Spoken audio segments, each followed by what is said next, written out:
راجہ صاحب، بانی P T I کی آج توشہ خانہ 2 میں ضمانت ہوئی ہے. یہ کیس کیا واقعتاً کمزور تھا یا ہوائیں رخ بدل رہی ہیں؟ نہیں عباسی صاحب، کوئی ہوائیں رخ بدل نہیں رہی. کیس بھی ٹھیک تھا، لیکن جج صاحبان مرضی کے مالک ہیں. وہ جو بھی مناسب سمجھیں وہ کریں. ہم پہلے دن سے کہہ رہے ہیں کہ کافی ساری پی ٹی آئی کو امداد مل رہی ہے جوڈیشلی سے، اور وہ سلسلہ بھی رکا نہیں، وہ سلسلہ بھی جاری ہے اور آئندہ بھی شاید جاری رہے گا. لیکن کوئی بات نہیں، گھبرانے کی بات نہیں. ابھی بہت مقدمے اور ہیں عمران خان صاحب کے پاس، اور ابھی انہیں کافی ساری چیزوں کو فیس کرنا پڑنا ہے. تو کوئی عوام کا رخ نہیں بدلا. انشاءاللہ تعالی جو 9 مئی کے واقعات میں ملوث ہیں ان کو ہر صورت اس جو انہوں نے شرمناک حرکت کی ہے، جو گھٹیا حرکت کی ہے، اس کی سزا فیس کرنا پڑے گی. نہیں، لیکن راج صاحب 9 مئی کے 4 کیسز میں بھی ان کی ضمانت ہو گئی ہے. پھر ایک ہی کیس حکومت چلائے، یہ پھر باقی کیس اس طرح کے کیوں چلا رہے ہیں، جس کی وجہ سے مذاق اڑتا ہے کہ جی وہ کہیں بری ہو جاتے ہیں، کہیں ضمانت ہو جاتی ہے. تو صرف اسی پہ ہی سارا فوکس حکومت کیوں نہیں کرتی؟ لیکن ارشاد صاحب، یہ تو ان کی اپنی غلطی ہے نا کہ انہوں نے ایسے جرم کیے ہوئے ہیں. 190 ملین پاؤنڈ والا جو ہے، یا جس طرح انہوں نے بزدار کو وزیر اعلیٰ پنجاب لگایا تھا، جو کچھ گوگی نے یہاں پہ پنجاب کے ساتھ ظلم اور زیادتی کی ہے، وہ ہم نے تو اس وقت عمران خان کو سمجھایا تھا کہ یہ کام نہ کریں. اور آج وہ کام، جو بھی غلط کام ہوئے ہیں، انہیں صرف اس وجہ سے فیس کرنے پڑ رہے ہیں کہ انہوں نے اس وقت کسی کی نہیں سنی.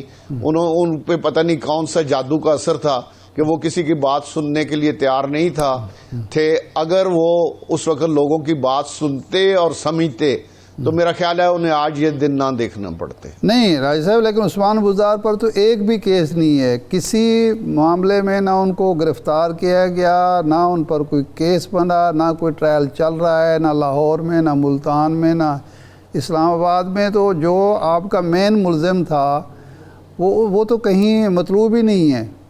یہ کیا مسئلہ ہے کہ اس نے کوئی معافی تلافی ہو گئی ہے؟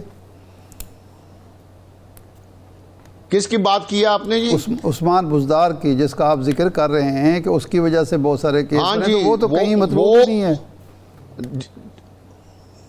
جی وہ ابھی پتہ نہیں انہوں نے کہاں سے معافی تلافی لی ہے، لیکن یقیناً کچھ نہ تو کچھ انہوں نے کیا ہوگا. اگر نہ کیا ہوتا تو وہ فیس کر رہے ہوتے، کیونکہ جو عمران خان کے بہت سارے معاملات خراب ہیں، یہ میں ذاتی طور پہ جانتا ہوں. اس کا سب سے بڑا ذمہ دار بزدار اور گوگی ہیں. تو اگر وہ ایک ملک سے بھاگ گئی ہے اور ایک چھپا ہوا ہے جا کے بلوچستان میں، تو کوئی نہ کوئی تو انہیں ریلیف ملا ہوگا، کوئی نہ کوئی معافی تو ملی ہوگی. لیکن عمران خان رائے صاحب، ایک تو بلوچستان بھی پاکستان سے باہر نہیں ہے، دوسرا ایک وہ تو توسہ شیب میں ہوتے ہیں، پھرتے ہیں. اس الیکشن میں انہوں نے اپنے بھائی کی کمپین کی، ان کے بھائی الیکشن لڑ رہے تھے.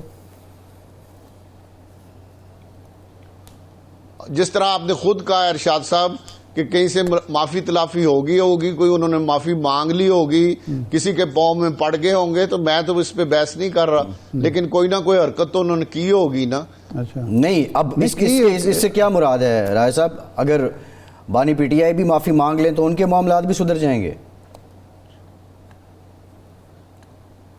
اگر مانگ لیں، بات تو ساری اتنی ہے، اگر وہ مانگ لیں اپنے جرم کی سزا، جو انہوں نے جرم کیے ہیں ان کی معافی مانگیں، توبہ کر لیں، تو کئی دفعہ میرا خیال یہ کہا گیا ہے کہ وہ اپنا توبہ کریں، معافی مانگیں اور کہیں کہ میں نے جو کچھ کیا ہے غلط کیا ہے، اور میرے کہنے پہ فوج کے پہ جو حملے ہوئے ہیں، جو جی ایچ کیو پہ حملہ ہوا ہے یا کور کمانڈر کے گھر پہ جو حملہ ہوا ہے، وہ میرے کہنے پہ ہوئے ہیں اور میں نے غلط کیا ہے، میں اس کی قوم سے معافی مانگتا ہوں. تو اگر وہ یہ کر لیں تو کافی سارے معاملات ٹھیک ہو سکتے ہیں. مجھے تو پورا یقین ہے کہ ٹھیک ہو جائیں گے. اچھا، اس کا مطلب ہے باقی یہ کیسز ویسے جو ہیں صرف معافی کے ساتھ مشروط ہیں، کیسز اس لیے بنائے گئے ہیں کہ وہ معافی مانگیں. نہیں، کیسز تو دیکھیں نا، 190 ملین پاؤنڈ کا کیس جو ہے یا یہ توشہ خانہ کیس ہے، یہ وہ خود مانتے ہیں کہ ہم نے یہ چیزیں لی ہیں اور سستی لی ہیں. اب پتہ نہیں وہ کس طرح انہیں وہ ریلیف مل رہا ہے، لیکن یہ ساری چیزیں انہوں نے خود بشرا بی بی نے بھی اقرار کیا ہے کہ ہم نے یہ چیزیں لی ہیں. عمران خان بھی مانتے ہیں کہ ہم نے یہ چیزیں لی ہیں. تو اس کے بعد اگر انہوں نے وہ سستی لی ہیں، قانون قاعدے کے خلاف لی ہے. راجہ صاحب یہ چیزیں تو زرداری صاحب نے لی ہیں، یوسف زئی گیلانی صاحب نے لی ہیں، نواز شریف صاحب نے لی ہیں، سارے جو لوگ اقتدار میں رہے ہیں سب نے لی ہیں. کیس صرف ان پر چل رہا ہے. دیکھیں جی، انہوں نے لی ہیں، انہوں نے کوئی قانون قاعدہ فالو کیا ہوگا یقیناً.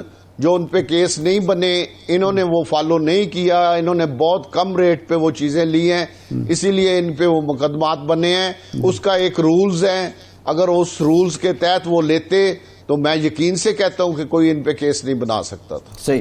راجہ صاحب یہ بتائیں کہ مذاکرات ہو رہے ہیں اور حکومت کی طرف سے ایک شخصیت ہے جو مذاکرات کر رہی ہے، آپ کے علم میں کیا ہے، کیونکہ آپ باخبر ہیں، حکومت کی طرف سے کون اس وقت انگیج کر رہا ہے بانی پی ٹی آئی کو یا پی ٹی آئی کو؟ دیکھیں عباسی صاحب، ماشاءاللہ آپ خود سمجھتے ہیں کل تک وہ 26ویں ترمیم جو ہے وہ واپس ہو سکتی ہے؟ ناممکن ہے. جو مینڈیٹ کہتے ہیں کہ ہمارا چوری ہوا ہے ہمیں واپس ملے، کل تک وہ مل سکتا ہے؟ ناممکن ہے.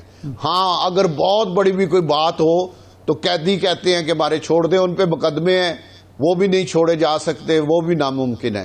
تو کس طرح کل تک کوئی مذاکرات؟ میرا نہیں خیال کہ کوئی مذاکرات چل رہے ہیں. ہاں وہ یہ اب این آر او مانگ رہے ہیں اور مجھے نہیں لگتا کہ ان کو کوئی این آر او ملے گا. میں نے آپ کو 3 ان کے مطالبے ہیں. نہ 26 آئینی ترمیم کل تک کوئی طاقت ختم نہیں کرا سکتی، اس کے لیے ممبران ضروری ہیں، اس کے لیے پورا ایک سلسلہ ہے جو کہ ناممکن ہے. اسی طرح دوسرا ان کا جو مطالبہ ہے کہ ہمارا مینڈیٹ واپس کریں، کس طرح ان کو کل تک یہ حکومت ختم ہو جائے، شہباز شریف صاحب گھر چلے جائیں اور ان کو وزیر اعظم بنا دیا جائے؟ یہ بھی ناممکن ہے. پھر آگے یہ کہتے ہیں قیدی رہا کریں، قیدی ان پہ مقدمات ہیں، ان کی ضمانتیں ہونی ہیں، یہ بھی کل تک نہیں ہو سکتا. تو ان کو اب 24 کو ہر صورت احتجاج کرنا پڑے گا. یہ انہوں نے اپنے گلے میں خود ڈھول ڈالا ہے، اب اس کو بجانے کے لیے تیار ہوں. حکومت پوری تیاری میں ہے اور ان کو اس طرح کی پاکستان پر یا ریاست پر حملے کی ہرگز اجازت نہیں دی جائے گی. انہوں نے جو ریاست پہ حملہ کرنا ہے اور ایک صوبہ جو ہے اس کا وزیر اعلیٰ ہر 10ویں دن وفاق پہ چڑھائی کرتا ہے، اب اس دفعہ یہ نہیں چلے گا. سخت آئینی ہاتھوں کے ساتھ ان کے ساتھ حکومت پیش آئے گی. راج صاحب پچھلے ہفتے تک صورتحال یہ تھی کہ عمر ایوب خان، اسد قیصر، دوسرے لوگ ملاقات کے لیے گئے تو ان کو حالانکہ عدالت کا حکم تھا، ملاقات نہیں کرنے دی گئی بلکہ ان کو گرفتار کر لیا گیا کہ آپ کھڑے کیوں ہیں جیل کے دروازے پر. اب کل بھی 1.5 گھنٹے پونے 2 گھنٹے کی ملاقات ہو گئی، آج پھر گور علی خان اور علی امین گنا پور صاحب کی پھر 1.5-2 گھنٹے ملاقات ہوئی. تو اگر مذاکرات نہیں ہو رہے تو یہ ملاقاتیں کیوں کرائی جا رہی ہیں؟ ظاہر ہے وہ حکومت کی مرضی کے بغیر تو ملاقات نہیں کر سکتے. آپ کو پتا ہے کہ پہلے بھی ایک دفعہ عمران خان نے ارشاد صاحب جلسہ کینسل کر دیا تھا، اور یہ صرف اس بات تک میرا خیال ہے بات چیت ہو رہی ہے کہ اس وقت ملک سٹیبل ہو رہا ہے، ہر طرف سے اچھی خبریں آ رہی ہیں. تو آپ یہ جو چیزیں کر رہے ہیں اس سے ملک میں افراتفری پھیلے گی، ملک معاشی طور پہ شدید بحران میں ہے، تو اس کے لیے شاید بات چیت ہو رہی ہو. باقی ان کا کوئی مطالبہ ماننا 1 دن میں 10 دن میں ماننا ناممکن ہے.